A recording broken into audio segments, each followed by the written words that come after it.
नमो अरिहन्ताणं नमो सिद्धाणं नमो आयर्याणं नमो वज्रायाणं नमो लोई संवसाणं ईसो पंचनमुक्कारो सप्पपावप्पणासनं मङ्गलाणं च संवेसिं पढमङ्गः वै मङ्गलं भगवान् वीरो मङ्गलं गौतमप्रभु मङ्गलं स्थूलिभद्राद्यः जैनधर्मोऽस्तु मङ्गलम् सर्वारिष्टप्रणाशाय सर्वाभीष्टार्थदायिने सर्वलब्धिनिधानाय श्रीगौतमस्वामिने नमः। अज्ञानतिमिरान्धानां ज्ञानाञ्जनशलाकया नेत्रमुन्मीलितं येन तस्मै श्रीगुरवे नमः।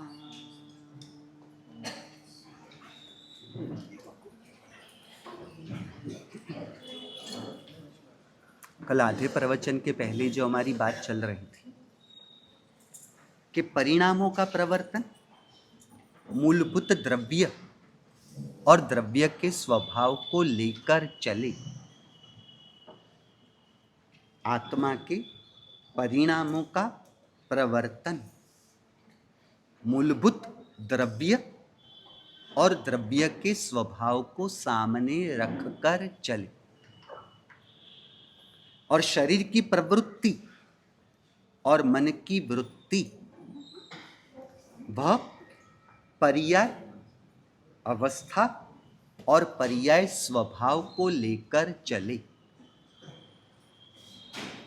उदाहरण हमने देखा कि 5 प्रकार की स्त्री, माता, बहन, पत्नी, बेटी, काम करने वाली, कर्मचारी बहन जी, तो स्त्री के रूप में सभी स्त्रियां समान है।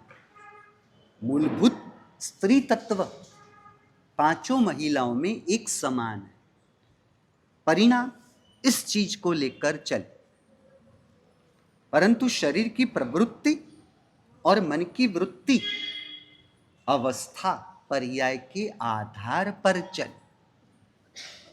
यानी अवस्था मां की है तो उसके लिए जो उचित व्यवहार होगा उसको लेकर प्रवृत्ति होगी। अवस्था बहन की है, पत्नी की है, बेटी की है, तो उसके आधार पर उनके साथ व्यवहार, उनके साथ की प्रवृत्ति होगी।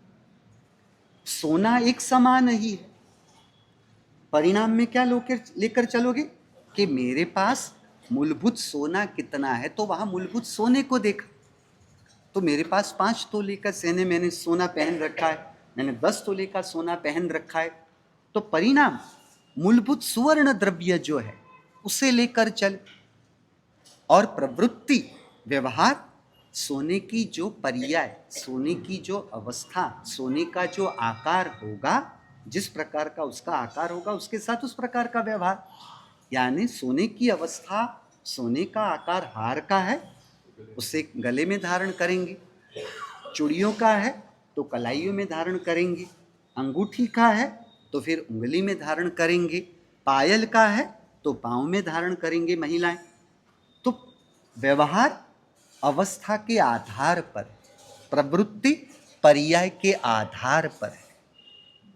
तो होगा शरीर की प्रवृत्ति, मन की वृत्ति और उसके साथ आत्मा की परिणति का संतुलन। यह संतुलित जीवन यात्रा है, और इसी संतुलन से मोक्ष मार्ग, साधना मार्ग बनता है।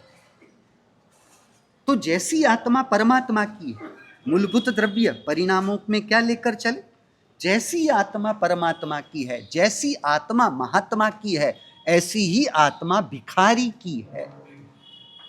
भिखारी की आत्मा और परमात्मा की आत्मा, गुरु की आत्मा, माता पिता की आत्मा, भाई बहन की आत्मा से भिन्न नहीं।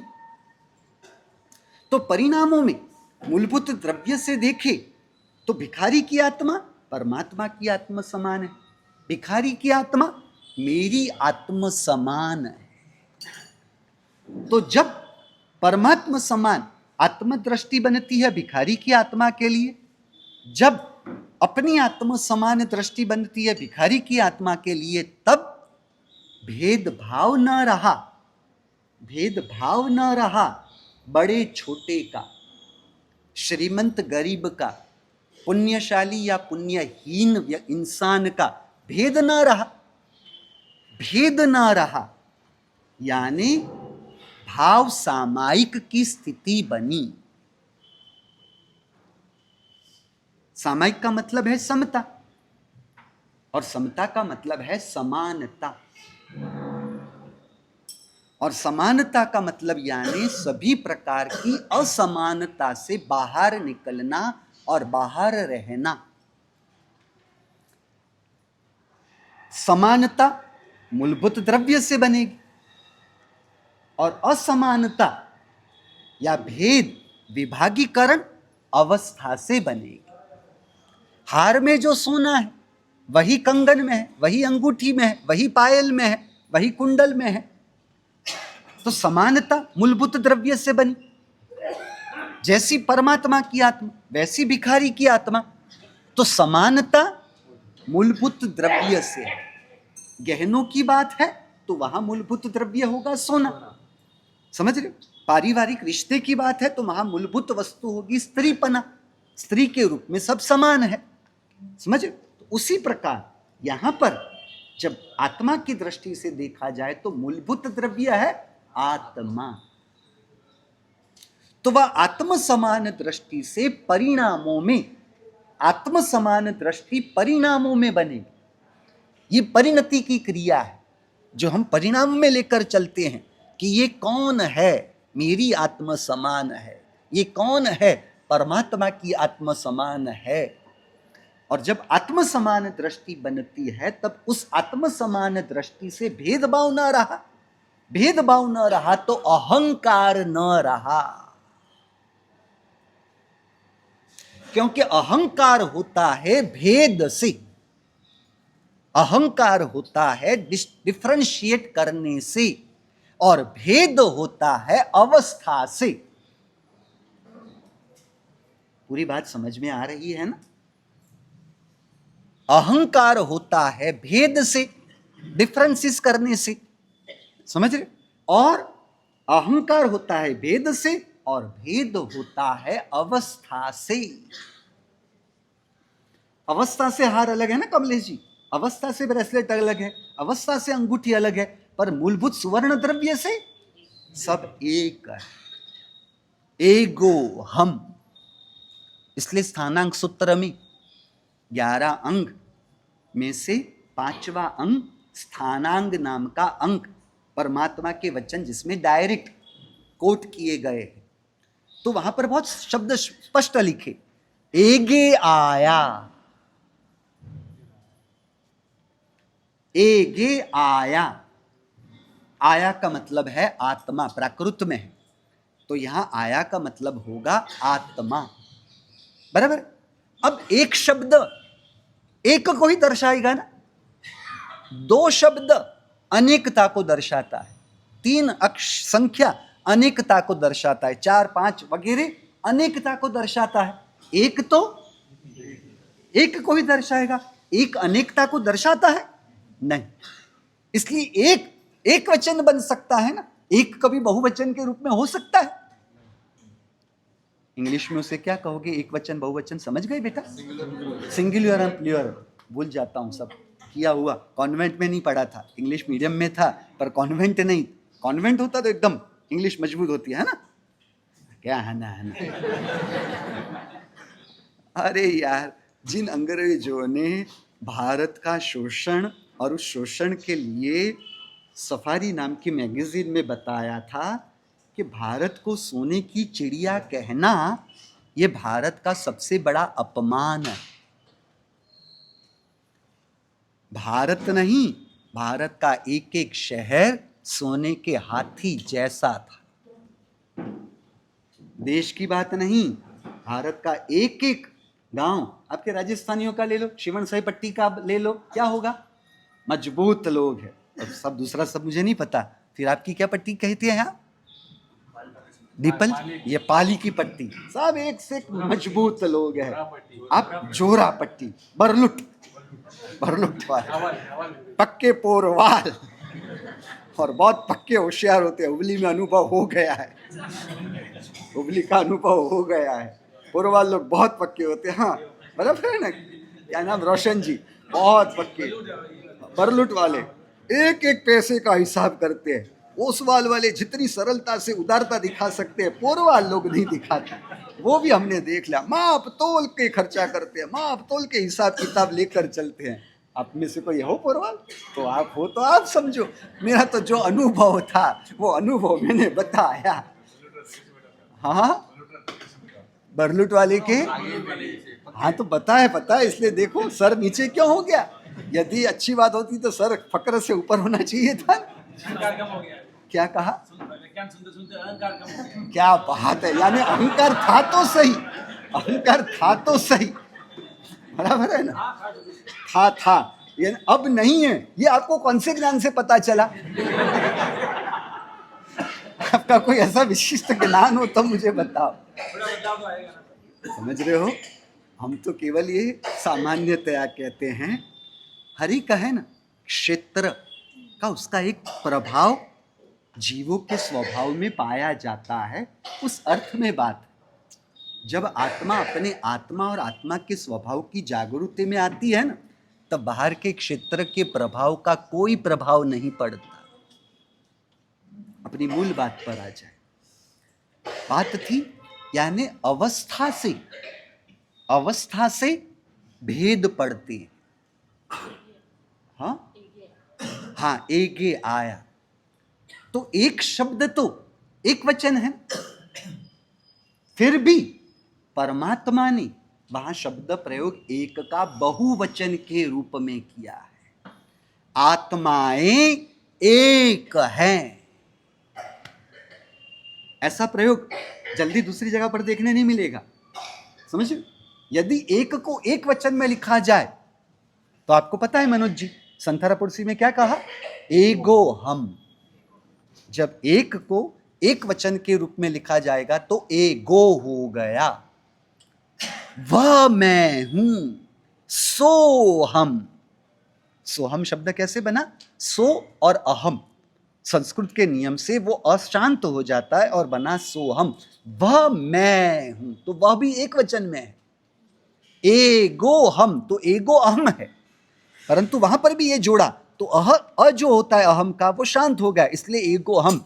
तो एक को एक वचन में लिखा जाए तो एगो हो जाता है। एक को जब बहुवचन में लिखा जाता है तब एगे बना।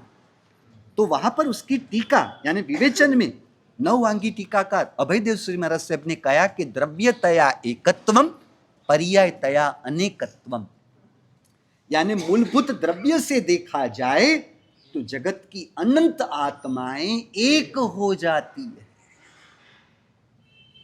निगोद की आत्मा और निर्वाण की आत्माएं एक है मूलभूत द्रव्य से। समझ रहे हो? कीड़ी मकोड़े वनस्पति पेड़ पौधे वगैरह फल वगैरह हो, पत्ते वगैरह हो, उसमें रहने वाली आत्मा सिद्ध परमात्मा से, अर्यंत परमात्मा से भिन्न नहीं। यह द्रव्य दृष्टि हो, समझ रहे? और व्यवहार पर्याय से, तो वहां कहा द्रव्यतया एकत्वम। एगे आया जो हम बता रहे हैं कि आत्मा एक है, तो वह हम मूलभूत द्रव्य के दृष्टिकोण से बता रहे हैं। पर्यायतया अनेकत्वम, पर्याय यानी अवस्था के दृष्टिकोण से, पर्याय के दृष्टिकोण से देखा जाए तो क्या होगा? अनेकता प्राप्त होगी। अनेक आत्माओं की पर्यायों से अनेकता प्राप्त होगी ऐसा नहीं। अब और अलग समझिए। मनोज जी की आत्मा, अरविंद जी की आत्मा, जीतू जी की आत्मा, कमलेश जी की आत्मा, विनय जी की, ये तो अनेक आत्माओं की अवस्था से अनेकता का विचार किया कि सब अलग अलग है अवस्था से। ज्ञानी उससे आगे जाते हैं। एक मनोज भाई के बारे में ले लो ना भैया। एक मनोज भाई 1 साल की उम्र में अवस्था, 2 साल की उम्र की अवस्था, 3 साल की उम्र की, 4 साल की उम्र की, 5 साल की उम्र। एक आत्माओं की भी अवस्थाएं अनेक है। समझ रहे हो? जिस प्रकार हमने पहले बात की थी ना, ये पाठ को 10 साल हो गए बने, बराबर है? तो 10 साल तो नई जब बनी थी तब ये पाठ जैसी दिख रही थी, आज वो ऐसी नहीं दिख रही है। तो यह परिवर्तन 10 वर्षों में आया, प्रति वर्ष आया, प्रति माह आया, प्रति दिन आया, प्रति घंटे आ रहा है, प्रति मिनट है, प्रति सेकंड है, प्रति समय है। परंतु विनोद जी हम कैसे हैं? हम बहुत बड़े समय के परिवर्तन को पकड़ पाते हैं, समझ पाते हैं, जान पाते हैं। हम प्रति समय के परिवर्तन को नहीं पकड़ पाते। परंतु प्रति समय का परिवर्तन ना हो तो 10 साल का परिवर्तन नहीं हो सकता। बालक माता के गर्भ में, जीव माता के गर्भ में आया तो प्रति समय वो बड़े होने की प्रक्रिया थी। तब 9 महीने का समय परिपक्व होता है बालक के जन्म का। प्रति समय वो बड़ा हो रहा था ना। प्रति समय बड़ा ना होता तो 9 महीने का बालक माता के गर्भ में तैयार कैसे होता? बात समझ रहे? उदाहरण के रूप में प्रति समय वहां पर बदलाव चालू था, परंतु डॉक्टर प्रति समय का बदलाव नहीं पकड़ पाएंगे। डॉक्टर भी क्या है, लंबे समय का जो परिवर्तन है, यानी आज सोनोग्राफी कराई, फिर कल सोनोग्राफी और आज की सोनोग्राफी में डॉक्टर अंतर नहीं पकड़ पाएंगे, परंतु 15 दिन के बाद की सोनोग्राफी होगी तो डॉक्टर पकड़ पाएंगे। ये उदाहरण के रूप में बात चल रही है। वैसे हम पिछले साल पाठ जैसी दिख रही थी, ये साल ऐसी पाठ नहीं दिख रही। मनोज भाई पिछले साल जैसे दिख रहे थे, इस वर्ष मनोज भाई ऐसे नहीं दिख रहे, मनोज जी ऐसे नहीं दिख रहे। यानी आप समझ रहे क्या हो रहा है? पर वह बदलाव प्रति समय है। तो क्या हो गया? रमेश भाई की जो उम्र है उसमें जितने असंख्य समय बीते हैं, वह असंख्य समय प्रति समय की पर्याय अलग अलग हो गई।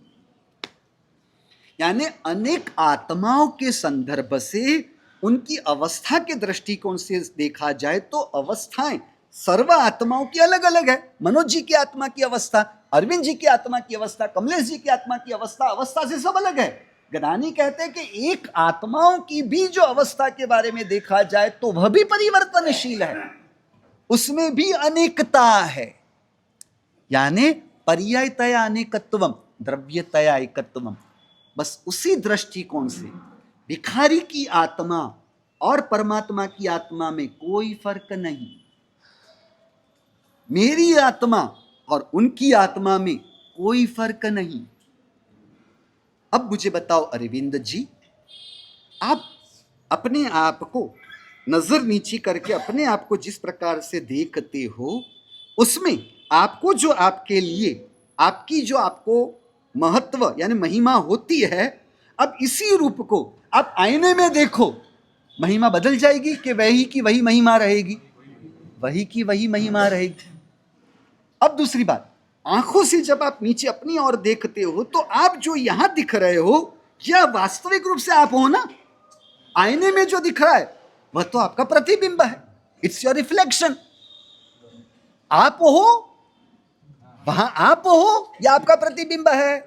प्रतिबिंब है, आप थोड़ी ना हो। ये जीवंत है, प्रतिबिंब जीवंत है, वह जड़ है। फिर भी विनोद जी, आपको वह प्रतिबिंब देखकर भी आपके प्रति, आपको उस प्रतिबिंब की भी महिमा है ना? तो फिर ज्ञानी कहते हैं यह जगत के सर्व जीव हमारे आत्मा का प्रतिबिंब ही तो है, क्योंकि एक समान ही तो है। अरविंद जी नीचे आंख करके उन्हें जो जिस प्रकार का दृश्य दिख रहा है, क्या आईने में अलग होगा? आईने में वही का वही, वैसा का वैसा ही चित्र दिखना है। जगत के सर्व जीवों में हम अपनी आत्मा के रिफ्लेक्शन यानी प्रतिबिंब को देखते हैं या दूसरी आत्माओं को अपने से भिन्न देखते हैं? जब हम दूसरी आत्माओं को खुद से भिन्न देखते हैं, तब ही उनके साथ भिन्नता वाला व्यवहार, वचन और विचार होते हैं। अरविंद जी को जब आंखें नीचे करके उन्होंने खुद की ओर देखा तो खुद के लिए जो विचार है, क्या वह विचार आईने में प्रतिबिंब के लिए बदल गया? विचार नहीं बदला, सोच बदल गई, सोच नहीं बदली। तो फिर हम अपने आप को जगत के सर्व जीवों में अपनी आत्म समान रूप प्रतिबिंब रूप देखे तो फिर हमारे विचार, हमारे वचन, हमारे वर्तन व्यवहार में बदलाव हो सकता है। क्यों हो रहा है? क्योंकि हम खुद को सब में मानने के लिए तैयार नहीं, क्योंकि हम खुद में खुदा को मानने के लिए तैयार नहीं। इसलिए सूफी संत ने बहुत अच्छी बात बताई। खुदा किसे कहते हैं? जो खुद को जान ले उसे कहते हैं खुदा। खुद से ही खुदा शब्द बना है ना। खुदा शब्द खुद से अलग थोड़ी ना है। जो खुद को जाने वह है खुदा। जो खुद में रमे, रमणता करे, उसे कहते हैं राम। जो खुद के देव की महिमा में आ जाए उसे कहते हैं महादेव। जो खुद में क्रियात्मक रहे, खुद में ही क्रियामान रहे, खुद में ही सक्रिय रहे, उसे कृष्ण कहते हैं। जो खुद के पास यानी पार्श्व, जो खुद के पास रहे उसे पार्श्वनाथ कहते हैं। क्या आप पार्श्वनाथ किसे समझ रहे हो? पार्श्व यानी सबसे निकट। जीरावाला या आपके कौन से हैं? पुरुषादानीय, वो तो आपसे बहुत दूर है। आपका जो परमात्मा है वह सबसे करीब है। आप खुद से जितने करीब हो उतना करीब आप और किसी के साथ नहीं। हम में और इस शरीर के बीच में तो बहुत बड़ा अंतर है, परंतु हम में और हम में रहे हुए पार्श्वनाथ, पार्श्व यानी करीब में रहने हुए नाथ, हम में और इसमें कोई अंतर नहीं। बात समझ रहे हो? जब हम खुद में खुदा को देखें तो इस खुदा रूपी खुद को हम सर्व जीवों में अपने आत्म समान देखें। और जब खुद के दृष्टिकोण से जगत को देखें, आत्म समान देखें, तो वह आत्म समान दृष्टि होने पर अहंकार नहीं होगा, क्योंकि अहंकार भेदभाव से है। और खुद के समान देखा, अहंकार न रहा, तो क्या बचा? शुद्ध प्रेम और शुद्ध आदर परिणाम, जिसे कहते हैं प्रेम यानी मैत्री, आदर यानी प्रमोद। बहुत ऊंची बातें लग रही है, कुछ ऊंची बातें नहीं है, यही मूल की बातें हैं। सास बहू में, बहू सास में, माता पिता संतान में, संतान माता पिता में, बड़े भाई बहन अपने छोटे भाई बहन में, छोटे भाई बहन अपने बड़े भाई बहन में। समझ रहे हो? इन सब में, देवरानी जेठानी में, जेठानी देवरानी में, भाभी ननंद में, ननंद भाभी में, यदि परमात्मा जैसी आत्मा खुद के जैसी आत्मा को देखे, जाने, माने, तो अब कहो विनोद जी, व्यवहार सुधारना पड़ेगा? सुधारना नहीं पड़ेगा। बिगड़े हुए व्यवहार को बदलना पड़ेगा? नहीं। दृष्टि बदल जाती है, प्रवृत्ति बदलनी नहीं पड़ती, प्रवृत्ति स्वयं बदल जाती है। बिना दृष्टि का जो प्रवृत्ति परिवर्तन है, वह प्रवृत्ति के परिवर्तन का आयुष्य लंबा नहीं होता, परंतु दृष्टि बदल जाने से प्रवृत्ति जो बदलती है वह दीर्घायु होती है, शाश्वत काल के लिए। हम क्या कर रहे जा रहे हैं? हम प्रवृत्ति को बदलने की कोशिश करते हैं। व्यवहार मोक्ष मार्ग प्रवृत्ति को बदलने की बात करता है।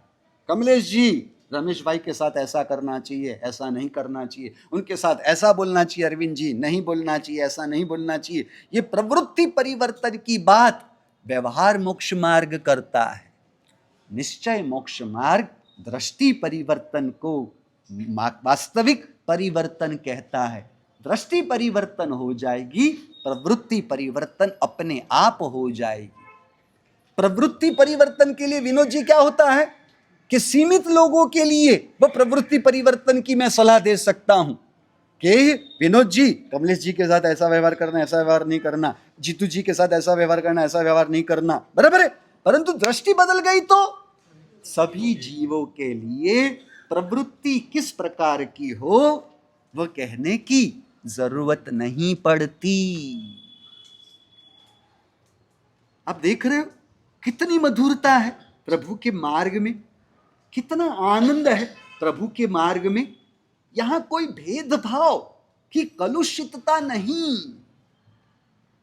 यहां किसी प्रकार का भेदभाव डिफरेंशिएट करना वह कलुषित परिणाम नहीं, क्योंकि दूसरों को खुद से अलग देखना, जानना, मानना वह भी एक प्रकार के आत्मा के परिणामों की कठोरता है। क्या कह रहा हूं? आप अपने संतान को जिस दृष्टिकोण से देखते हो, कर्मचारी को उस दृष्टिकोण, देखो दृष्टिकोण की बात कर रहा हूं अरविंद जी। प्रवृत्ति तो संतान की अवस्था है, उसके साथ उस प्रकार का उचित व्यवहार, कर्मचारी की अवस्था है, उसके साथ उस प्रकार का व्यवहार। व्यवहार की, प्रवृत्ति की बात नहीं चल रही है, दृष्टि की बात चल रही है। क्या हो रहा है अनिल जी? संतान में वह मेरापन बनाया, यानी अवस्था से उसके साथ जुड़े, उसमें रहने वाली परमात्मा जैसी आत्मा, उसमें रहने वाली खुद के जैसी आत्मा को तो देखा, जाना, माना नहीं, तो उस आत्मा के साथ नहीं जुड़े। आपको क्या लग रहा है विनोद जी? क्या आप अपनी संतान के साथ जुड़े हो? आपको अपने संतान के प्रति लगाव है? नहीं। जो आत्म प्रेमी नहीं वह जगत प्रेमी या जगतपति प्रेमी नहीं हो सकता। जो आत्म प्रेमी है वही जगत के सर्व जीवों का प्रेमी और जगतपति के प्रेमी हो सकते हैं। समझ रहे हो? आप क्या कर रहे हो? आपको लग रहा है कि आपको संतान के प्रति लगाव है और कर्मचारी के प्रति इतना लगाव नहीं। दोनों के साथ आपका संबंध बना ही नहीं, क्योंकि आपने संतान को अवस्था से देखा और उस अवस्था से अपनापन माना।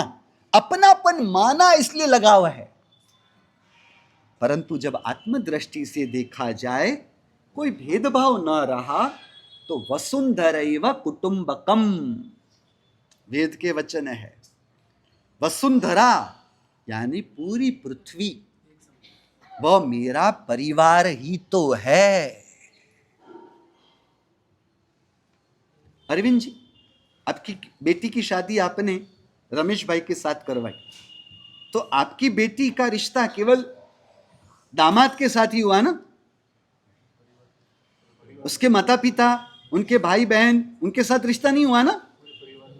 हाँ, बेटी को सिखाना नहीं पड़ता कि बेटी भले रमेश भाई के साथ शादी हुई है, रमेश भाई के साथ शादी हुई यानी रमेश भाई का गांव व अब से तुम्हारा गांव, रमेश भाई का परिवार अब से तुम्हारा परिवार, रमेश भाई का जो समाज, मैं अपनी दृष्टि से, मुझे नहीं पता, पर मैं अपनी भाषा से, उसका समाज व अब से तुम्हारा समाज, रमेश भाई का घर अब से तुम्हारा घर हुआ, रमेश भाई की जिम्मेदारी अब से तुम्हारी भी जिम्मेदारी हुई। ये सिखाना पड़ा नहीं। तो जो होवे मुझे शक्ति ऐसी सभी जीव करु शासन रसी की भावना से परमात्मा के अंतर में तो जगत के सर्व जीवों को स्थान मिला है। समझ रहे? सर्व जीवों के प्रति परमात्मा का कोई भेदभाव न होते हुए परमात्मा ने सर्व जीवों को अपनी अंतरात्मा में स्थान दिया है, बिना भेदभाव के शुद्ध प्रेम और आदर भाव से। तो यदि विनोद जी परमात्मा के साथ रिश्ता जोड़ना हो, तो पूरा जगत जो परमात्मा का परिवार है, क्या वह आपका परिवार? मानना पड़ेगा। देखा, पड़ेगा, क्या करे, कोई दूसरा विकल्प नहीं है। आपने जिस प्रकार तर्क से बाउंड्री बना के हमारे पास ये बात रखी है, इसलिए हमें मानना पड़ेगा। बात समझ रहे हो? परमात्मा के साथ रिश्ता जोड़ना कोई सरल चीज नहीं है। पूजा करने से परमात्मा के साथ रिश्ता हो गया, ये गलतफहमी में तो है ना। ये सामायिक कर लिया और परमात्मा के साथ रिश्ता जुड़ गया, ये गलतफहमी में न रत्ना। एकाशना ब्यासना जमीन कन का त्याग 24 नौकाशी उपवास कर लिए, इसमें परमात्मा के साथ संबंध जुड़ गया, ऐसा मत समझना। परमात्मा के साथ रिश्ता जुड़ा यानी परमात्मा जिसे अपना मानते हैं उनके लिए आपका भी अपनापन बने। परमात्मा को सर्व जीवों के प्रति निस्वार्थ निष्कारण प्रेम परिणाम है, तो वैसा ही निस्वार्थ और निष्कारण प्रेम परिणाम बने। क्योंकि स्वार्थ राग का लक्षण है, निस्वार्थता प्रेम का लक्षण है। प्रेम स्वार्थी है, प्रेम निस्वार्थ है, राग स्वार्थी है।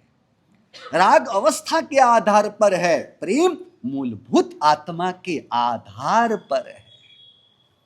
ये है प्रेम की पवित्रता और ये है राग की कलुषितता। इसलिए राग को पाप कहा, प्रेम को पाप नहीं कहा। समझ रहे हो? प्रेम तो गुण है, सबसे बड़ा गुण है। लोग रिश्तों में जुड़ते हैं और राग को प्रेम मान लेते हैं, पर प्रेम का मतलब कोई समझते कहां है। क्योंकि प्रेम हो तो अहंकार ना हो।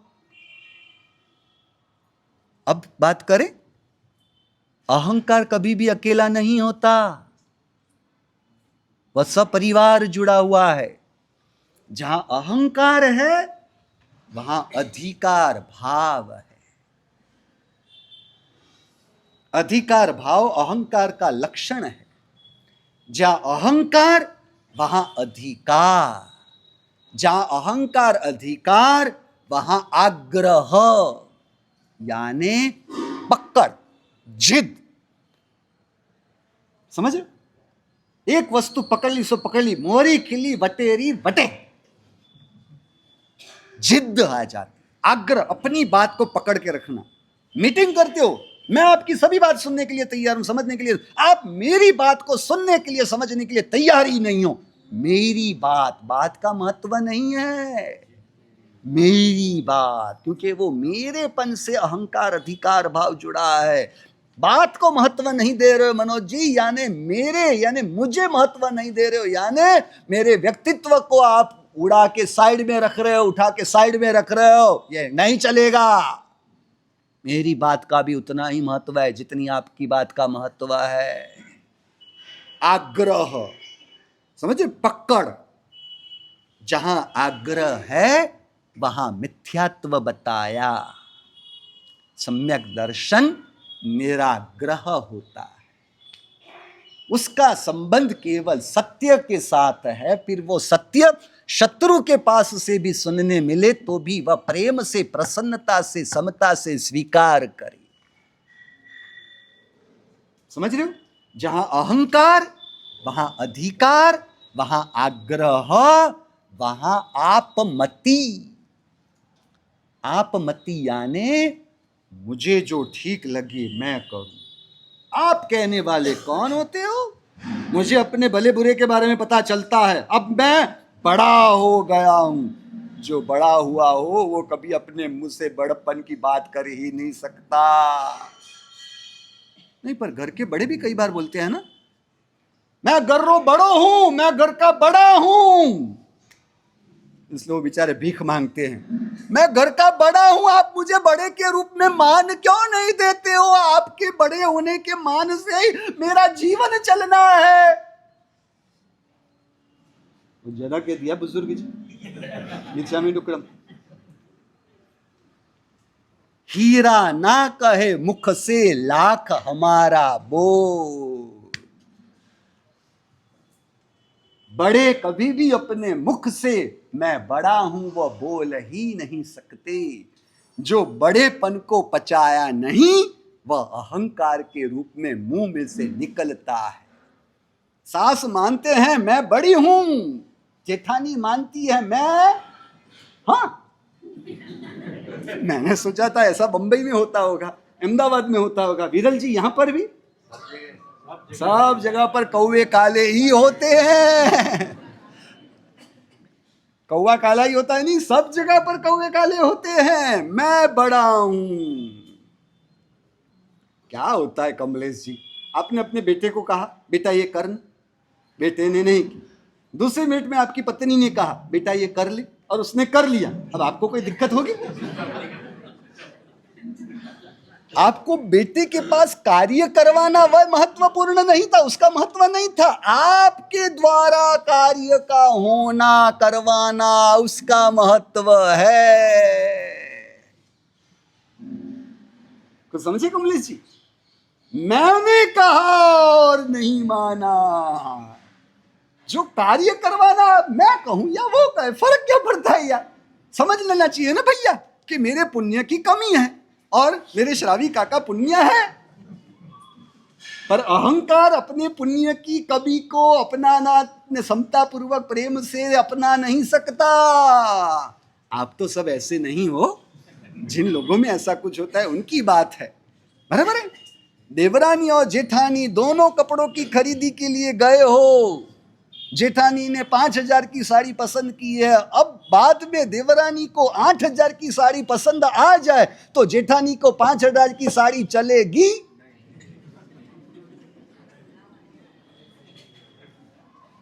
हाँ, आप जेठानी हो देवरानी हो? पहले बोलो तो सही। जेठानी हो?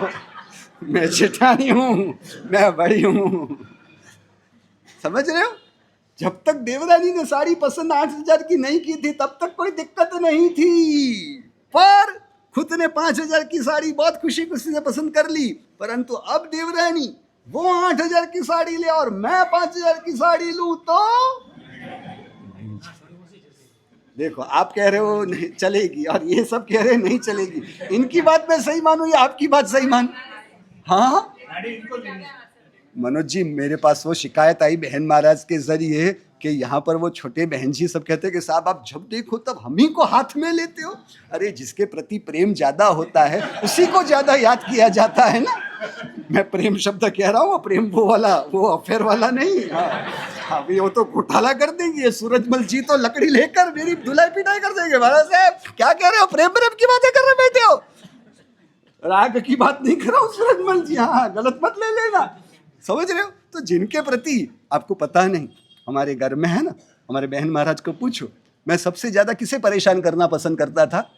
जिनके उनके प्रति वो लाड़ का भाव था ना, वो प्रेम का भाव था, इसलिए उन्हें परेशान करना ज्यादा पसंद करता हूं। आपको समझ में आ गई बात? तो फिर अब क्यों ऐसा ले रहे हो? समझ रहे हो? समाधान हो गया? हाँ हो गया। क्या हो रहा है? माँ जी के मुख में समाधान नहीं दिख रहा है? अभी भी उनको परेशानी है। महाराज साहब आप भाइयों को हाथ पर क्यों नहीं लेते हो? उनको रिमांड पर नहीं लोगे तब तक हमें चलेगा? हाँ?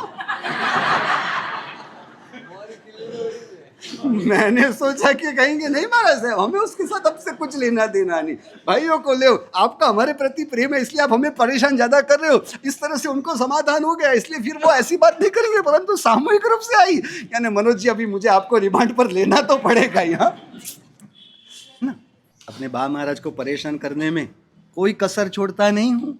उनको परेशान करने में मुझे बहुत मजा आती है। मेरा थोड़ा मजाक का स्वभाव है, मस्तीखोर का थोड़ा स्वभाव है, ऐसा हूँ सरल, ऐसे हूं सर। आप हंस क्यों रहे हो? क्यों, आपको कोई शंका है, संशय है? अरविंद जी कोई संशय है? हाँ सुरेश जी आपके पास खबर क्या पहुंची थी मेरे लिए? गौतम जी क्या खबर पहुंची थी? रोशन जी, बाबू जी? हाँ सरल है, तो फिर तो गलत का अनुभव हुआ है आपको? नहीं ना, वैसा ही हुआ है ना। हाँ बोले आपका अनुभव मुझे ऐसा नहीं हुआ। चलो जाने दो, आगे चलते हैं। यानी क्या हुआ? वह स्वच्छंदता, स्वतंत्रता के नाम पर स्वच्छंदता का पोषण वर्तमान के युवाओं में दिखता है। हम बड़े हो गए, समझ रहे? जो बड़ा हुआ हो वो कभी भी अपने मुख से बड़े होने की बात नहीं रख पाते। भाइयों में मैं बड़ा हूं ये बात कभी भी नहीं होती, क्योंकि मैं बड़ा हूं ये क्या बता रहा है? आप छोटे हो तो छोटे रहो। दूसरों का अपमान छोटेपने का अंतर में है, तब ही खुद में वह बड़ेपने का परिणाम बनता है। मेरे परमात्मा आत्मदृष्टि से बताते हैं कि जैसी मेरी आत्मा है वैसी जगत के सर्व जीवों की आत्मा यदि है तो फिर बड़े छोटे के विभाग से ये भेद कैसे बन सकता है? व्यवहार में ऐसा व्यवहार हो, व्यवहार अवस्था के आधार पर होगा, समझ रहे? प्रवृत्ति अवस्था के आधार पर होगा। यानी क्या होगा अरविंद जी, आपकी बेटी की शादी का कार्ड बनता हो तो उसमें आपके 4 भाइयों के जब नाम लिखे जाएंगे तब क्रम से लिखना, वो व्यवहार है, वह उचित है, उसमें भले ऐसा हो, परंतु जो 4 भाइयों के नाम लिखे गए तो सबसे ऊपर का नाम जिसका है वह अपने आप को बड़ा मानना वह परिणाम की गलती है। बात समझ में आ रही है? यह परिणाम की गलती हुई। डॉक्टर बड़ा नहीं है, दर्दी छोटा नहीं है। जो बड़े छोटे का विभाग है वह अवस्था से है। तो मैं बड़ा हूं इसलिए अब मैं पढ़ लिख के मुझे डिग्री हासिल हो गई है, अब मैं भी कमाने लगा हूं, मेरे जीवन के निर्णय मैं भी लेने के लिए सक्षम हूं। यह सोच कभी भी बड़प्पन आया हो तो नहीं बनती। यानी ये स्वतंत्रता के नाम पर स्वच्छंदता है। मुझे जैसे ठीक लगेगा मैं वैसा ही करूंगा। मैं अपने जीवन जीने की पद्धति में दूसरे किसी का हस्तक्षेप, इंटरफियरेंस मैं नहीं चलाऊंगा। छोटों को पता नहीं, हकीकत में बड़े हैं ना, जब छोटों को कुछ भी कहते हैं ना, समझना है उस कहने के पीछे उनका प्रेम छिपा हुआ है। They love you, that's why they are caring for you. दूसरे को कहने नहीं जाते, वो अपने बच्चों को कहते हैं, जो घर में छोटे हैं उनको कहते हैं, क्योंकि वहां प्रेम है। भले वह प्रेम एक प्रकार से स्नेह राग है, परंतु है तो लगाव, प्रेम है, आपका ध्यान रखने का परिणाम और प्रयत्न है। आपका ध्यान रख रहे हैं। तीसरी बात, जब वो बताते हैं ना कुछ आपका ध्यान रखने, तो उनकी बातों के साथ उनके आशीर्वाद जुड़े हैं। कमलेश जी, आप जब अपनी इच्छा के अनुसार करते हो, अपने पिता की बातों की उपेक्षा करके, तो जब आप कोई भी कार्य करोगे तब आपको केवल आपके बलबूते पर ही वो कार्य करना होगा।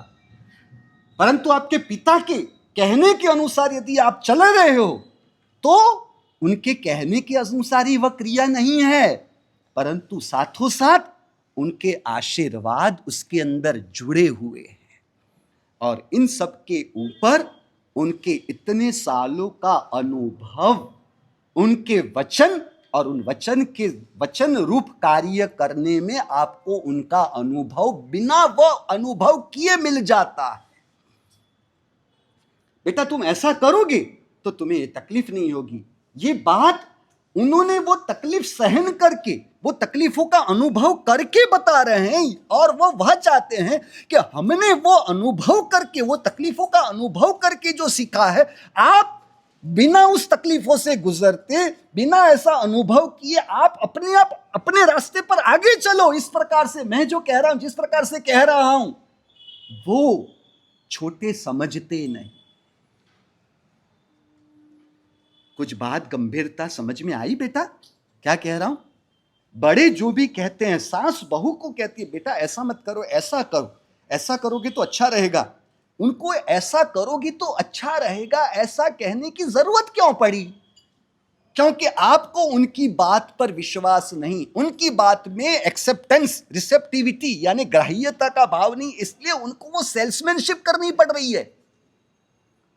उनकी बात आपके दिमाग में ठसाने के लिए, बैठाने के लिए उनको ये प्रयास करना पड़ रहा है। ये प्रयास करना पड़े ना, ये आपकी उत्तमता की कमी है।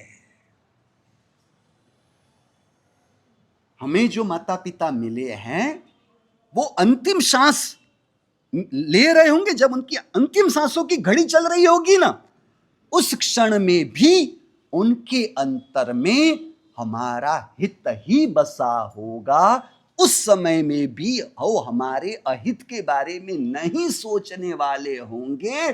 जो मृत्यु की अंतिम क्षण में भी हमारा अहित न सोचने वाले जीवंत है, तब उनकी बातों की उपेक्षा, उनके वचनों की उपेक्षा, यानी उनके प्रेम की उपेक्षा, हमारी केयरिंग यानी हमारा ध्यान रखने की उपेक्षा, उनके आशीर्वादों की उपेक्षा, उनके इतने सालों के अनुभव से जो वचन मिले उन अनुभवों की उपेक्षा है। और ऐसे जीव बड़ी डिग्री क्यों उन्होंने हासिल कर न ली हो, वह इस जगत के सबसे बड़े मूर्ख है, क्योंकि उनके वचनों में वो अपनी बुद्धि लगा रहे हैं। तो यह संस्कार जीव को कहां आते हैं पता है? उसे अड़चन दूर बनेगा, तकलीफ देगा, जब प्रभु के वचन और सद्गुरु के वचन मिलते हैं ना, तब भी यही होता है। माता पिता तो बाह्य भौतिक आपको लाभ हो, आर्थिक लाभ हो, शारीरिक लाभ हो, पारिवारिक लाभ हो, समझ, उस संदर्भ में आपको सूचन करेंगे ना। परमात्मा के वचन तो आपको परमात्मा बनाने के लिए होंगे। माता पिता के वचन आपको परमात्मा बनाने के लिए नहीं होंगे। आप समझ रहे हो क्या कहना चाहता हूं? प्रभु का सर्वोत्कृष्ट प्रेम हमारी आत्मा के प्रति है, वह यह है कि प्रभु हमें प्रभु बनाना चाहते हैं। प्रभु का हर प्रयास हमें प्रभु बनाने के लिए है। और इसीलिए कभी भी है ना, डॉक्टर दर्दी का सपोर्ट ना हो, दर्दी मदद ना करे, तो डॉक्टर भी किसी दर्दी को निरोगी नहीं कर सकते। परमात्मा भी आत्मा का सपोर्ट ना हो, आत्मा का समर्पण, आत्मा का विश्वास परमात्मा के वचन पर ना हो, तो परमात्मा भी किसी आत्मा को परमात्मा बना नहीं सकते। बात समझ में आ रही है? इस चीज की गंभीरता को समझना, यह गंभीरता यदि आपने समझ ली, इसलिए तो हम कहते हैं कई बार, परमात्मा और महात्मा से भी बड़े उपकारी यदि कोई हो तो वह है आपके घर में रहे हुए जीवन परमात्मा स्वरूप माता पिता है। माता पिता वह जीवंत परमात्मा है, आपके घर में आपको प्राप्त हुए। उनके जाने के बाद उनके फोटो पर हार लगाओ, हाथ जोड़ो, सर झुकाओ, वो आप में उठमना रखवाओ, आप में क्या है पता नहीं, गुजरातियों में बैठना यानी खाना रखवाओ, ये सब तो ढोंग है, दिखावा है, ये वास्तविकता नहीं है। जीवन तो हो ऐसे जीवन, इसलिए तो हम कहते हैं जो माता पिता के दृश्य उपकारों को समझ नहीं पाते, वह सद्गुरु और परम गुरु के आत्मा पर होने वाले अदृश्य उपकारों को क्या समझ सकेंगे, कैसे समझ सकेंगे?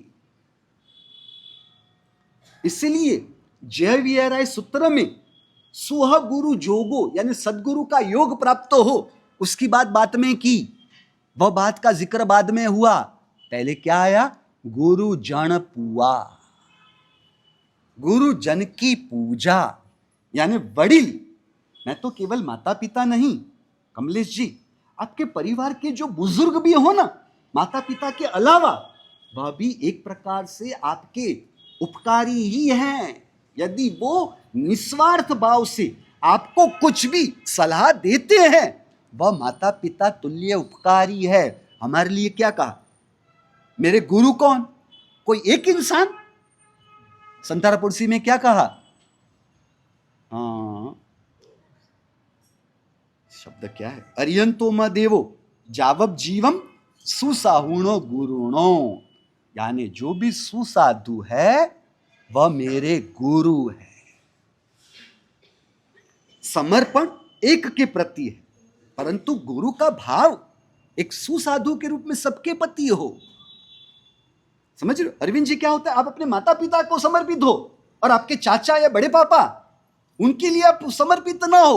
अरे वो जो कह रहे हैं उनमें उनका कोई स्वार्थ न छिपा हुआ, और निस्वार्थ भाव से यदि आपका ध्यान रखते हुए कुछ कह रहे हैं तो वो माता पिता समान ही है, आप उसमें भेदभाव ना करो। कुछ बात समझ में आ रही है? वह उसी प्रकार समर्पित भाव से उसकी उनकी बात को समझो, स्वीकारो, आचरण में लो, बिना तकलीफ को भोगे उस तकलीफों का अनुभव किए हमें एकदम निष्कंटक रास्ता मिल जाता हो किसी के वचनों से, तो उससे बड़ा पुण्य क्या हो सकता है। हमारे पास ऐसे परिचित लड़कियां हैं जो ऐसे घरों में ब्याह करना पसंद करेंगी कि जहां पर केवल सास ना हो, जहां बड़ी सास भी हो, हम ऐसे घर में शादी करना पसंद करते हैं। और आज का जमाना सास न हो ऐसी घर में बेटियां जाना पसंद करती है। बात समझ रहे हो? क्योंकि बड़ी सास के पास बड़ा अनुभव, छोटी सास के पास वह मर्यादित अनुभव होगा, तो उनकी सेवा से वह योग्यता पात्रता वो बहू में विकसित हो जाती है। बच्चे में अपने पिता और दादा की सेवा का भाव रखने से वह योग्यता पात्रता उसमें ही अपने आप विकसित हो जाती है। और आपको पता नहीं, गुरु की कृपा, गुरु के आशीष के अधिकारी कौन है पता है? जो समर्पित मुमुक्षु आत्माएं हैं ना, वो गुरु के आशीष के मालिक है, अधिकारी है। मालिक वह है। व्यवहार से क्या कहा जाएगा कि गुरु आशीष दे तो वह आशीष हमें मिले, नहीं आगे जाकर गुरु द्रोण ने क्या वो अंगूठा काट, एकलव्य, गुरु द्रोण ने एकलव्य को भगा दिया, उपेक्षा करके उसे निकाल दिया, तुम धनुर्विद्या के ये योग्य नहीं हो। अब वो धनुर्विद्या किसके पास है? गुरु द्रोण जी के पास है। परंतु उसके मालिक कौन बन गए? समर्पित एकलव्य व गुरु के धनुर्विद्या को हासिल कर लिया उसने। गुरु के आशीष समर्पित शिष्य खींच लेता है। सेवा भाव व माता पिता और दादा दादी वगैरह के प्रति जो भी है उनके आशीर्वाद को वो खींच लेता है। लो चुंबक क्या करता है? उसके आसपास में लोखंड के जितने भी टुकड़े होंगे वो उसे खींच लेता है ना। समझ रहे हो? उसी प्रकार हमारा समर्पण भाव हमारे उपकारियों के आशीष को खींचने का सामर्थ्य धारण करता है। क्या समझोगे? माता पिता के उपकारों को देव गुरु की पूजा करने और भक्ति करने के लिए निकल पड़े हो। गुरुजन पुआ, गुरुजन यानी जो उपकारी वडील है उनकी पूजा, पूजा यानी उनके प्रति पूज्य भाव। यह पूज्य भाव यही हमारी कमाई है, हमारी संपत्ति है। माता पिता की जो आशीष अंतर से ना ले सकते हो वे तो प्रभु के पूजा करने के अधिकारी भी नहीं। वो क्या प्रभु को समझे कि प्रभु की पूजा तक वो अपने आप को आगे बढ़ाने की कोशिश में लगे हुए हैं। उनके दिए हुए यहां संघ में 10 लाख भी खाक से कुछ ज्यादा नहीं। माता पिता के आशीष वो करोड़ों नहीं अनंत की कीमत के हैं। इसलिए माता पिता की अनुमति ना हो उस प्रकार से घर से भागकर दीक्षा लेने के पक्ष में हम नहीं, क्योंकि संयम जीवन का प्रारंभ वो जो नींव माता पिता के आशीष से बनती है। माता पिता अनुमति ना दे तो वो क्यों नहीं दे रहे? उनको आपके प्रति लगाव है, भले वो मोह है, एक प्रकार का स्नेह राग है, परंतु है तो सही ना आपके प्रति लगाव। और वह आपके भविष्य में सुख आपके लिए चाहते हैं और उनको ऐसा है कि दीक्षा के मार्ग से आपको सुख नहीं होगा। शादी करने के लिए मना कर रहे हैं, शादी के लिए मना, क्योंकि वो शादी करेगा बेटा, वह पैसे यानी परिग्रह के बीच में रहेगा तो वह सुखी होगा। माता पिता अपने संतान का सुख ही तो चाहते हैं, हित ही तो चाहते हैं। अब उन्हें आत्मदृष्टि हित और भौतिक से हित वह विवेक उनके पास नहीं, यानी उनको आत्मदृष्टि देने की जरूरत है, आत्म सुख की दृष्टि देने की जरूरत है, ना कि उनकी उपेक्षा करके घर से भाग कर दीक्षा लेने की जरूरत है। यानी वो जो मना कर रहे हैं उसमें भी उनका आपके प्रति लगाव ही तो है। दुनिया के बच्चों को थोड़ी ना मना करने के लिए जा रहे हैं, खुद के बच्चे को मना कर रहे हैं। बात समझ में आई? समझ रहे हो? बहनों में तो ऐसा है कि उन्हें अपने माता पिता के प्रति समर्पण रखना है, सास और ससुर जी के लिए नहीं। क्यों हंस रहे हो आप? वैसा ही तो पाया जाता है ना। हाँ, वापस बहनों को हाथ में। जहां कमियां हैं वो सुधारने के लिए कह रहे हैं ना। कैसा होता है, मैं जिस रमेश भाई के साथ शादी करूं, वह रमेश भाई शादी के बाद मुझे प्रेम दे, मेरा ध्यान रखे और मुझे समय दे अपने परिवार से भी ज्यादा। यह सोच एक लड़की की है, एक पत्नी की है। मेरी शादी जिसके साथ हो वो अपने परिवार के दूसरे सदस्यों से भी मुझे ज्यादा प्रेम दे, मेरा ज्यादा ध्यान रखे, मुझे ज्यादा समय दे। होता। और वही स्त्री अपने भाई के लिए सोच, मेरे भाई की शादी होने के बाद मेरा भाई मेरी भाभी से ज्यादा प्रेम, ध्यान और समय मेरे माता पिता का रखे। ऐसी सोच भी होती है।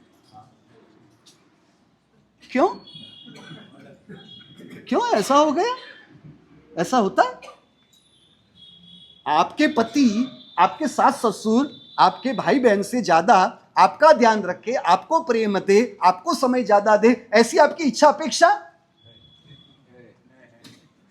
क्या पता नहीं था नहीं क्या कोई था नहीं, हैंग था पड़े। हाँ, हैंग था पड़े। ये तो जानबूझ के सब गुलाट मार रहे हैं बंदर की तरह। क्या सोचा है?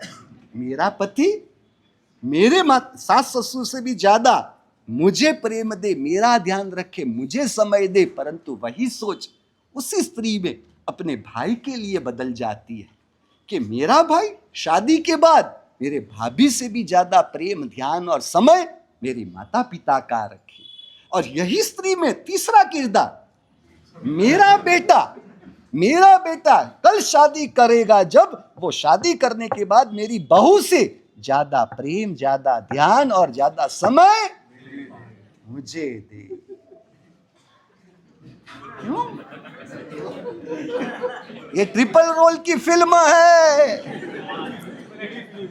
चालबाज में श्रीदेवी का डबल रोल देखा था, सीता गीता में हेमा मालिनी का डबल रोल देखा था। यहाँ हमारे भाइयों तो सब बहुत खुश हो गए। देखो, पाप बुरा है, पापी बुरा नहीं है। दोष बुरा है, दोषी के लिए हमारे परिणाम नहीं बिगड़ रहे, आपके लिए हमारे परिणाम नहीं बिगड़ रहे। आपकी ये जो सोच है भेदभाव वाली, उसके लिए हम टकोर कर रहे हैं। आप उस तरह से ऐसा मत सोचो हम आपके लिए परिणाम बिगाड़ रहे हैं। समझ रहे हो?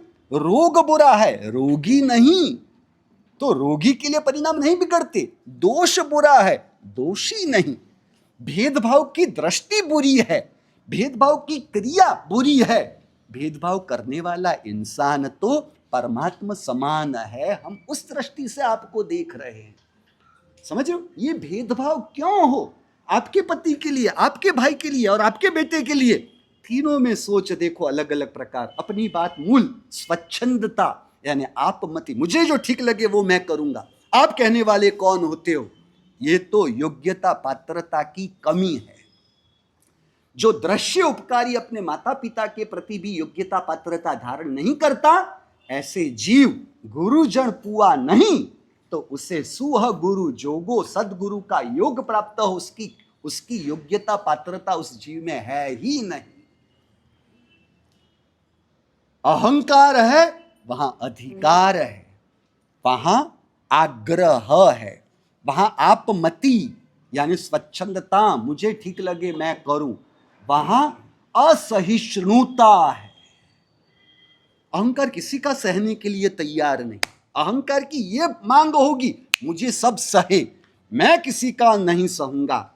अरे अहंकार तो उसके मुंह पर उसकी गलती भी सुनने के लिए तैयार नहीं। समझ रहे हो? और असहिष्णुता यानी सहन न करने की तैयारी, वह साधना जगत के लिए अयोग्य साबित होता है। समझ रहे हो? मैं किसी का भी नहीं सहन करूंगा। इसलिए जो सहन करने की हद बना दे, हमारे गुरु महाराज कहते, जो सहन करने की हद बनाता है ना, इतना ही है, इससे ज्यादा नहीं। कर्म सत्ता उस पर बेहद बरस पड़ती है, उसे सहन बेहद करना पड़ेगा। बात समझ रहे हो? यानी असहिष्णुता, मैं किसी का सहन नहीं करूंगा। अरे भैया, गलती होगी तभी सहन करने की नौबत आती है ना। गलती नहीं है तो क्यों सहन करूं? अरे आपके कर्म के उदय ऐसे हैं इसलिए सहन करने की नौबत आई। समझ रहे हो? आपने पूर्व के भवों में गलतियां की है, उससे ऐसे कर्मों का बंध हुआ है।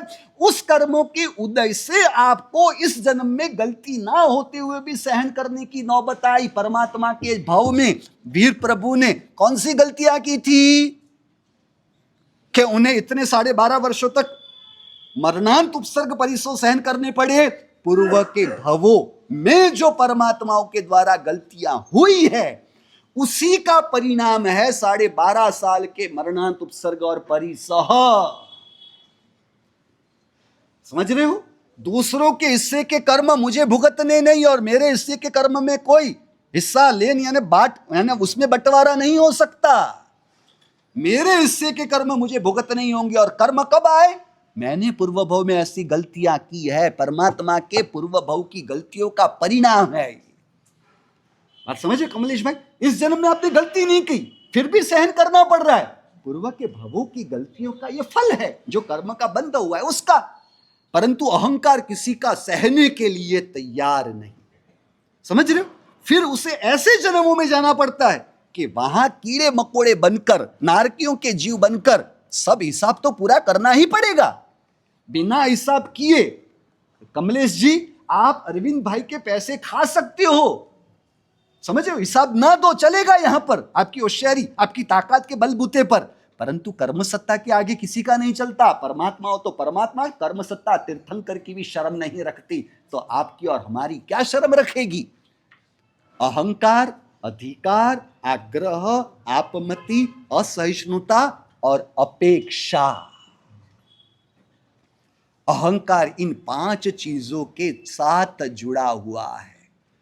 आपने मेरी अपेक्षा तोड़ी अरविंद जी, यानी मेरे अहंकार को चोट पहुंचाई। और वो मेरा अहंकार व्यक्तित्व की पकड़ के आधार पर टिका हुआ था, यानी मेरे व्यक्तित्व को आपने चोट पहुंचाई।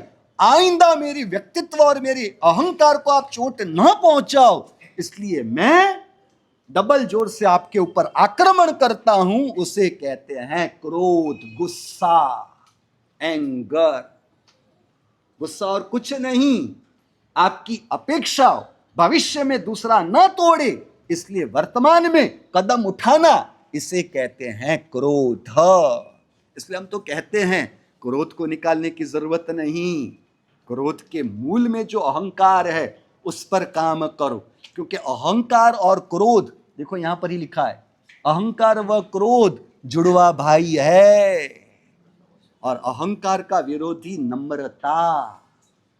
नम्रता और क्षमा 2 जुड़वा बहन हैं।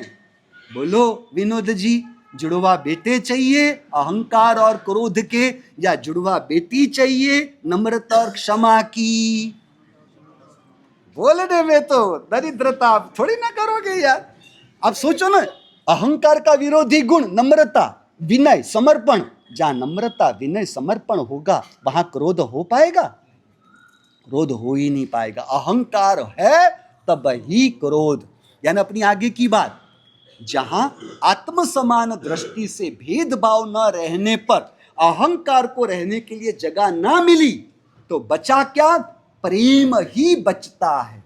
जहां प्रेम है वहां अहंकार नहीं, जहां प्रेम है वहां अधिकार भाव नहीं, जहां प्रेम है वहां आग्रह नहीं, जहां प्रेम है वहां आपमति नहीं, जहां प्रेम है वहां असहिष्णुता नहीं, जहां प्रेम है वहां अपेक्षा नहीं। परमात्मा का हमारी आत्मा के प्रति प्रेम से रोज हमारी आत्मा का ध्यान रखने रूप 6-6 घंटे तक प्रवचन देशना देते हैं। कौन सी अपेक्षा थी? कौन सा स्वार्थ था? मेरे 14,000 शिष्य हो जाए इसलिए प्रवचन दूं, मेरे 36,000 साध्वी शिष्य हो जाए इसलिए प्रवचन दूं, मेरे इतने श्रावक समर्पित हो जाए इसलिए प्रवचन दूं। कोई अपेक्षा नहीं। यह है शुद्ध प्रेम का लक्षण। माता पिता के रूप में बच्चों की परवरिश करके उनको बड़ा करने के बाद आपकी अपेक्षा जब टूटती है, तब आपका प्रेम भी हकीकत में प्रेमाभास था, वह खुला होके आ जाता है। प्रेम अपेक्षा नहीं रखता। हम यहाँ प्रवचन जो हमारे द्वारा हो रहा है, अपेक्षा है ना, अच्छी अच्छी गुजरी पानी आपके घर से मिले, हमारी अच्छी अच्छी जो भी अपेक्षाएं वो आप पूरी करके दो, हमें अच्छी तरह से यहाँ रहने की आप व्यवस्था करके दो, बराबर, हमारे खर्च संग वाले उठा ले, ये अपेक्षा है। प्रेम है वहां, अपेक्षा नहीं। अब सोचो तो सही और निरीक्षण संशोधन करना, क्या ऐसा शुद्ध प्रेम अहंकार अधिकार वगैरह भावों से रहित है? समझ रहे हो? विशेष बात आगे, चिनाग्ना विरुद्ध कहा गया हो तो मिच्छामि।